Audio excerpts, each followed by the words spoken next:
Hello, welcome to Marshall Close-Up. My name is Shea Chambers, and today we are interviewing Judge Dennis Foust. How are you? I'm doing fine. It's great to be here. I'm glad you're here. So I would like to start off with your previous job as being a judge. All right. So could you tell me what that was like? Sure. Oh, it was quite an interesting experience. Going way back before a lot of the audience would have even been born, I began serving as Marshall District Judge in January of 1990. I had practiced law for 4 years prior to that time, and I guess that's where I learned how to be a judge in district court. I handled misdemeanor cases, traffic cases, small claims cases, and that's small claims court is where you really learn how to be a judge, because that's truly the people's court. Mm-hmm. And you see all these judge shows now, they're glorified small claims courts. And so I did that for a little over 7 years, and then the opportunity presented itself to move up to circuit court, and then I was appointed by then Governor Patton in 1997, in March of 1997, to fill a vacancy. And then I was stood before the voters, I guess 3 times for re-election, and then I retired in 2015 from being judge. And I handled all kinds of cases, felony cases, murder cases, theft cases, anything that could send someone to prison. I presided over as judge, and a lot of interesting experiences there, I will tell you that. Now, you said you've done felony cases, and I remember you talking off camera to Mr. Darnell about the shooting? Yes, yes. Did you happen to work that case? Well, not as judge, but as prosecutor. Oh.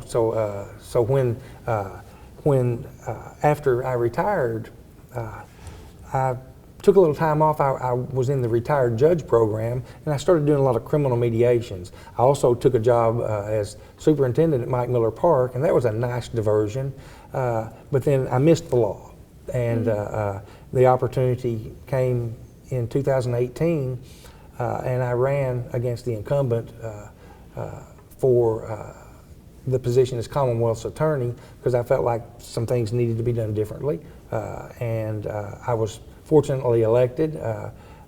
The Marshall County people have always supported me very well. I got pretty good support in Calloway County too, but I cover 2 counties, so I was elected, and I began serving right after the election, and then I took over prosecution of the school shooting case.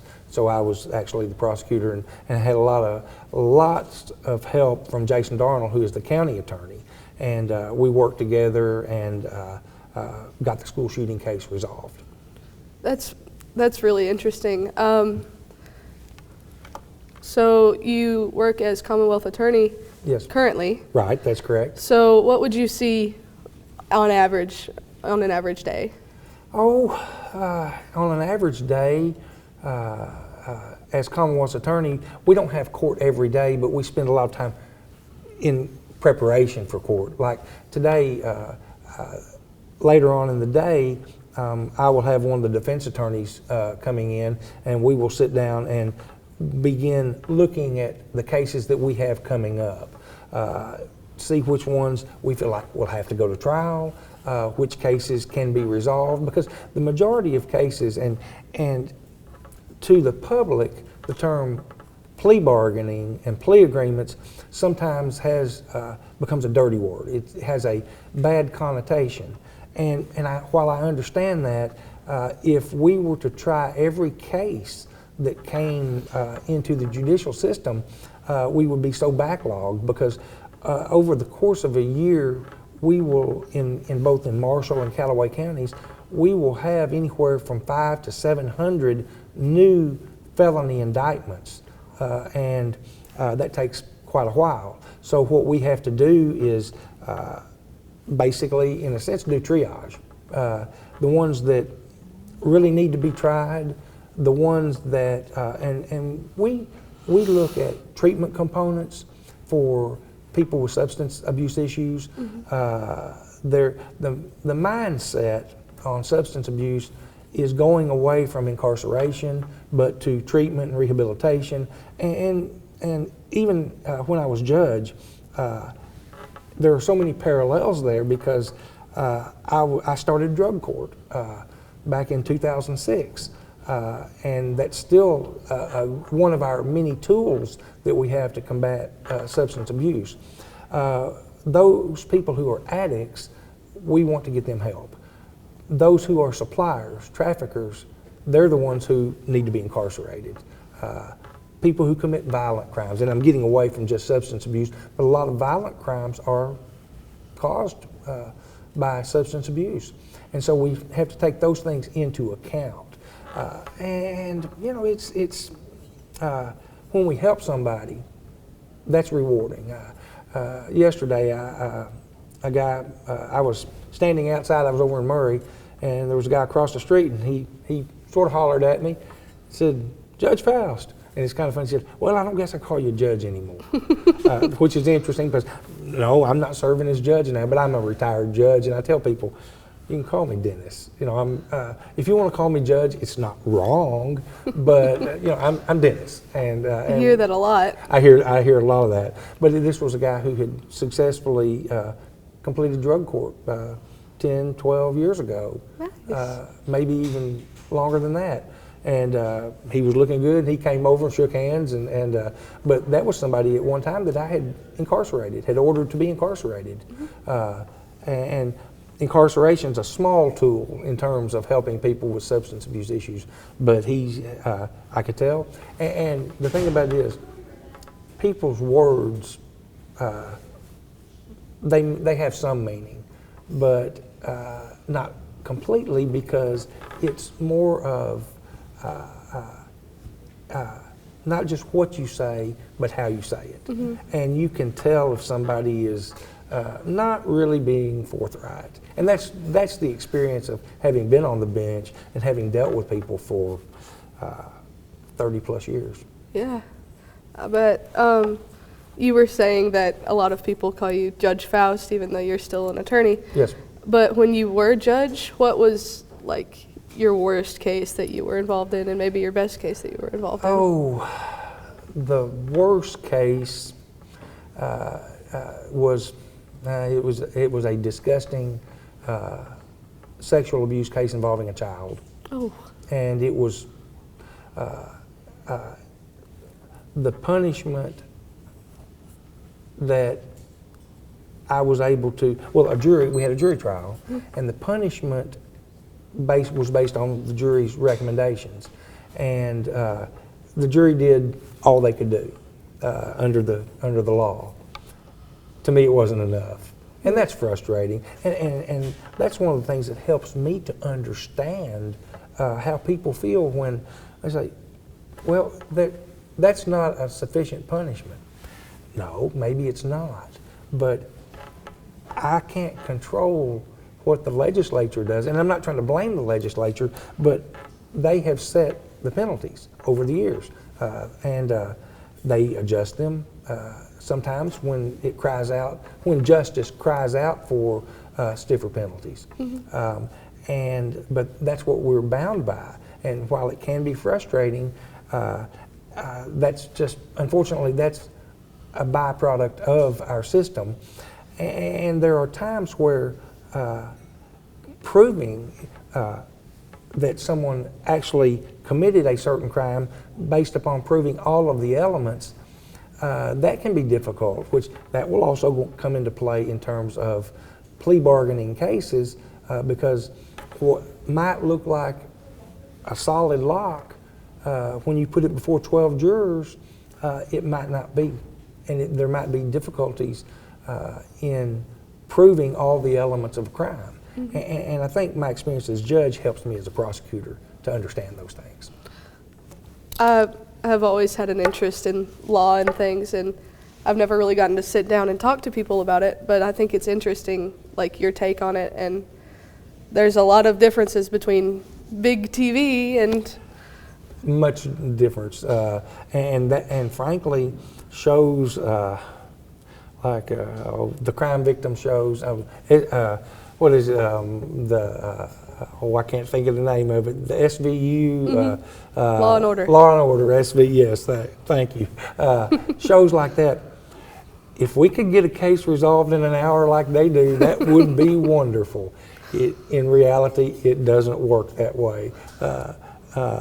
They go over a period of time, but people don't take that into account when they come in for a jury trial, and we're doing whatever we have to do, but we don't get to edit that out and it show up as an hour long or a 2 hour long show. Right. So it kind of creates problems for us because they always have all these wonderful pieces of scientific evidence, DNA, all these other things that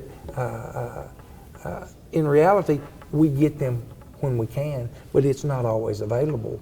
And sometimes we have to prove our case based upon testimony of people. And then you get into questions about reliability of witnesses. A lot of things come into play, and something that is very interesting would be if you were to watch something and say this interview, go back and watch us talking, your memory of what you see may not be exactly the same as what the camera sees. What the camera sees, exactly. And someone else, the people in the production room, they may see it, and their recollection may be different. And that's quite interesting, and that's something that I learned when I was preparing to possibly go to trial in the school shooting case, talking to people who were in the school, victims, and they would sit down and they would tell me what they had done, their reaction. And I also learned that when something like that happens, people, their reactions, no two people react the same. And in that situation, I had a couple of witnesses tell me what they did, but they wanted to watch the video. And then I told a couple of them, well, I understand what you think, but guess what? That's not what you did. And then I said, here's you, and we'd follow them. And it's like, wow. But that's nothing other than that's human nature. And that happens to everybody in just about any type situation. But it is magnified more in a crisis situation, such as what happened that day. And but it's amazing when you see that, and how they say every picture tells a story, but sometimes the picture speaks the truth, but it also, what it doesn't do is take into account the mindset of the people. Right. So it's all, it all fits together when you come right down to it. Pulling away from the legal stuff, Sure. Your voice sounds so familiar. I've been told that by a lot of people. I've had the pleasure for the past 32, 33 years of being the public address announcer for Marshall County basketball. And it's kind of funny because I know people come in and I get along with just about all the participants, coaches that come in from other schools, and built a lot of good friendships over the years, referees, but everybody tells me that I have a distinctive style, which it's a blatant imitation. I will tell you that. When I was young, my dad would always take me to the state basketball tournament. It was at Freedom Hall, and they had to me, the greatest public address announcer of all time. His name was John Tong, and as a kid, I started doing an imitation of him. That's still what I do. I tell people it's a blatant imitation, and it's comfortable. It's second nature for me. But this was 5 or 6 years ago. I went to help out with a tournament in Fort Walton Beach, and I was announcing, and I was announcing a game at this junior college, and a team came in that was playing the next game, none other than Calloway County. And of course, I knew all the Calloway County people, and one of the coaches walked down and he said, "What are you doing here?" I said, "Well, I was asked to come down." He said, "We walked in and we thought, that's got to be Foust." and it was. So I do that. I also do the football games now. And with apologies to the football players, I don't think I'm a very good football announcer. I do the best I can, but it's hard to pick out numbers from where I am up in the press box, and that makes it difficult on me. So sometimes I might see a 75 rather than 76, and sometimes that's difficult, but I enjoy doing it. And one of the things I try to do there is I try to call out as many players' names as I can, so that they shouldn't be listening, but their parents and their grandparents are listening, and they like to hear their child or grandchild's name called out. That's right, yeah. And so I try to do that, and then I've also done the baseball games for, ever probably since about 2010. I started doing that when I had a son who played. He graduated in 2013, and he played baseball. And so I started doing the games, and I just kept on afterwards because, I thoroughly enjoy sports, and what I try to do is I don't want to be the show, and I'm not, but I try to make it where the players feel like that, You're the little sprinkle on top. That's what exactly. Yeah, exactly. And I want them to feel like they're in a big time atmosphere as best I can. Yeah. And you do accomplish that from the basketball games and football games that I attend for Pep Band. So. Well, I appreciate that. One of my most embarrassing things, though, you mentioned the Pep Band, was one year I'm at a football game, and I'll confess my mistake. I was reading the script, which they always, the commanders bring me the script all the time. And the first time, and I looked at it, and it was all in caps. And the title of that program was Medusa. And so I announced it, and guess what I called it? Med USA. Then I realized what I'd done. And then I said, or Medusa for people who can read. And fortunately, we just made a joke out of it. And so now I always check with them. I want to make sure I have this correct. And I enjoy the Pep Band and what they bring to the events. And I told Mr. Payton earlier this year, I said, you all, when the Pep Band at the basketball games plays Manhattan Spiritual, that's near and dear to my heart because that was what we started out with in 1974, and it's great. Yeah. That's about all the time we have for today. This has been Marshall County Close Up, and thank you so much. I thoroughly enjoyed it. Thank you for having me.